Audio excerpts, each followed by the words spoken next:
Hello everyone and welcome back to the channel. It's been about a month since my last projection on the presidential election, so it's time to take another monthly look at the status of the Electoral College map. Some quick maintenance first. If you're a subscriber, thank you. And please be sure to like, share, and or comment on this video. It all really does help. If you're new here, welcome, and I hope that you'll consider subscribing. Also be on the lookout for 2 election night videos coming soon. One of this year's Senate races, and a what if for a certain election that's celebrating its 20th anniversary this year. I wonder what that could be.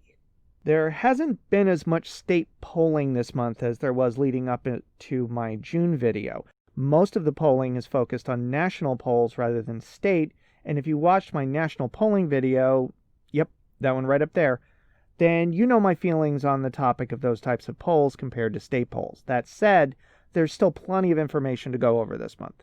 As always, we start with the safe states already colored in on the map. Quick refresher, only states with consistently historical or current double-digit leads get put into the safe zone. Now, if you saw last month's video, you're noticing 2 things. There are more head-scratchers that are gray, and Colorado, Kansas, South Carolina, and Virginia are now all safe. The head-scratchers I'll get to in a minute, but Kansas was due to the potential for a volatile Senate race, and South Carolina because of Senator Lindsey Graham's suddenly competitive re-election campaign.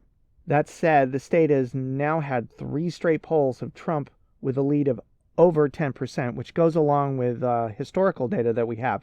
So I've moved it back into the safe column for Trump. Kansas has become a little more settled with polls showing Trump way ahead, but a different story with the Senate race. So that may mean vote splitting is back in Middle America if the Senate race continues to be as chaotic as it's been of late. Virginia is long gone for Republicans, as polls have started showing not only a consistent lead for Biden, but that lead is now double digits. And Colorado has had one too many double-digit leads for Biden to ignore. Now for the states, or in the case of the first one, district. The District of Columbia has never, let me repeat that, never given a single electoral vote to a Republican candidate for president. The only elector to not vote for a Democrat abstained in some election 20 years ago, hint, hint, as a protest vote. The worst performance by a Democrat in the district was Jimmy Carter back in 1980, and he still managed to secure almost 75% of the vote in an election result that is usually compared to throwing a watermelon in a wood chipper. The reason for it being gray is to single out a bit of news that came out this week.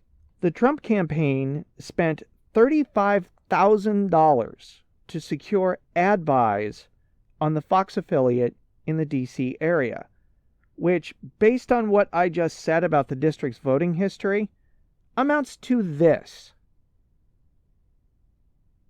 It must be nice to have enough campaign cash to burn that you use $35,000 to buy ads in an area that Kanye West has a better chance of winning than you do.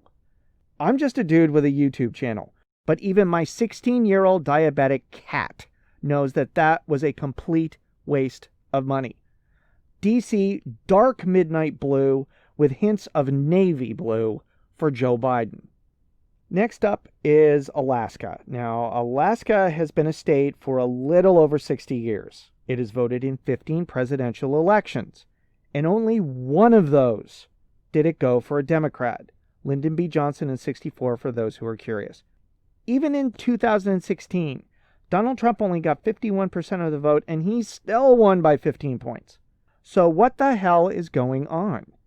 Alaska doesn't get polled for a lot of reasons, but a poll was just done by Public Policy Polling, a pollster that there's an agreement on in the polling world has a very small Democratic lean in its polling, that showed Biden only 3 points behind Trump. I viewed it as an outlier at the time, but now a second poll by a pollster not believed to have a lean shows Biden only 1 point behind the president. That's 2 polls now showing Trump with a small lead in a state that he should have wrapped up the day after Inauguration Day in 2017. I generally go by the rule of 3 in regards to such things, so it's not enough for me to mark it as competitive, but if they're accurate, the White House is in deep, deep trouble. Thus, a downgrade from safe to likely Republican pending further polling. Utah is a bit of an enigma right now. It is very conservative, once considered the most conservative area of the country, but it also has an intense dislike of Donald Trump. He won the state with barely 50% in 2016, and now polls are showing Biden steadily closing the gap since January. I seriously doubt that this is going to go to the Democrats, but it's not safe either. Likely Republican. Arkansas is another state that should be over and done with already, but it's not. However, there has only been one poll, but it did show Biden within striking distance. If Biden gets caught up in a nationwide blue wave, watch out. But I'm going to go with historical data over one poll every time. Likely Republican. Montana hasn't voted for a Democrat since Bill Clinton's first election in 1992. The closest was Barack Obama in 2008, but the state has had 16 straight years of a Democrat in the governor's chair, and the current popular governor is running for the Senate. Polls have been closer than usual, but none have shown Biden ahead. Likely Republican. Missouri used to be the swingiest of swing states in the Union and a bellwether, but that broke when it went for John McCain back in 2008. It also supported Mitt Romney in 2012 and Donald Trump in 2016. In fact, it's voted Republican every election this century. 20 years, my friends, is what I call a trend. Polls show the president with varying degrees of leads, but they've all been leads. Likely Republican. Oregon has been solidly Democratic for a while now, but no polling has been done in the state. That's usually telling, but history has kept Democratic leads in the high single digits rather than over 10 in Oregon. So, likely Democratic, pending polling. Nevada has been the closest thing to a swing state that the western U.S. has had for a long time. The last 7 elections have gone for the Democrats 5 times and twice for the GOP. But those 2 times were both for the same candidate, George W. Bush. A poll earlier in the year had Biden closing in on 50% with Trump under 40%. Since then, there's been only one poll which had the race much tighter with only a 3-point lead for Biden. But that was still all the way back in February. Still, of those 5 Democratic victories, 3 have been in the last 3 elections. Likely Democrat. New Mexico, like Nevada, has had a reputation of being a bit of a swing state in the past, but Democrats have won the state 6 out of the last 7 elections. That doesn't sound very swingy to me. On top of that, the last 2 polls show Biden with a double-digit lead. However, the last 2 polls are also the only 2 polls that have been done. Not enough for safe, but it's getting close. Likely Democrat. Minnesota, which hasn't voted for a Republican since 1972, was surprisingly close 4 years ago. Any hope that the Trump campaign had of swinging the state appears to be gone. There have only been 2 polls, which is why it's not safe, but Biden leads in both, including a Fox poll released this week that shows him crushing the president by 13 points. Likely Democrat, threatening to go safe. Finally, I have a change in status for 3 former lean states. The first state has seen Biden ahead in the last 16 polls, 8 of them at or over 50%. The second state shows Biden ahead in the last 13 polls, with leads steadily increasing and hitting 50% recently, with 8 of them no less than 48% for Biden. The final state shows 15 polls this year. Biden has led in all but 1. And of the last 9, only 1 had him under 50%. I deliberately haven't mentioned the states yet for a reason, and that's to let those numbers sink in, because those states were supposed to be swing states, but those numbers would require a change of status for any candidate in any year. In order, Michigan, Wisconsin, and Pennsylvania are now likely Democrat. That's the end of the safe and likely states, and those, as you can see, push Biden over the 270 threshold. With 9 states and 2 congressional districts still left to go, There was no point in drawing this out and pretending how it would end up. The question is, how high does Biden go? On to the leans.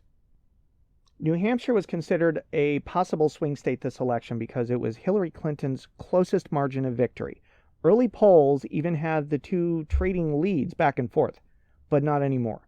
There have only been 2 polls since then, but Biden has led in both by 9 and 8 points respectively. Lean Democrat, but it's threatening to go likely with another strong poll. Ohio, the traditional swing state and the nation's best bellwether right now, went for President Trump in a big way in 2016, as he won the state by 8 points. This year's polls have indicated a switch back to its toss-up history. 7 polls have been done this year, splitting the first 4 between the two. But Biden has now led in 3 straight polls. Those leads are small, but consistent. Leans Democrat. Florida is the mother of all swing states, unquestionably. We all know this, but something has happened over the last 4 months. Biden has led in every poll since April. The leads have been of varying degrees, but a trend has revealed itself the last 2 of those months. Biden's lead is increasing. Forget all the talk about no Republican ever winning the White House without Ohio. If Trump wins Ohio but loses Florida, he will lose. Period. Hard stop. The Biden camp knows this.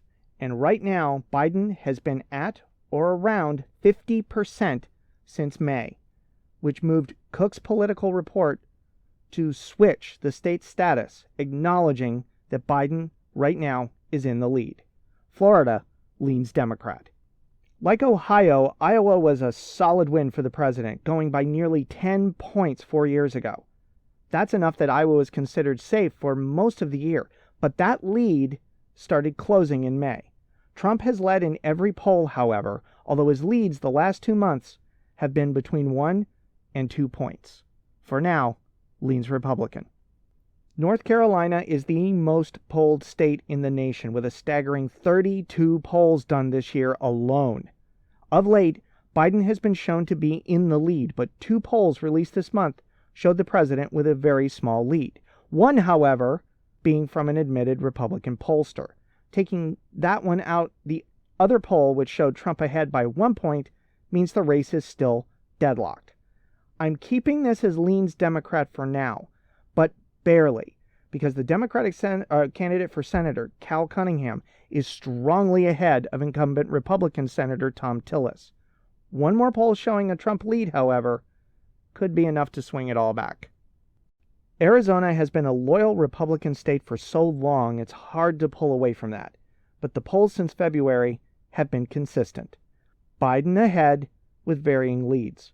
Polls showing Democratic senatorial candidate Mark Kelly absolutely mopping the floor with appointed Senator Martha McSally doesn't hurt. Leans Democrat.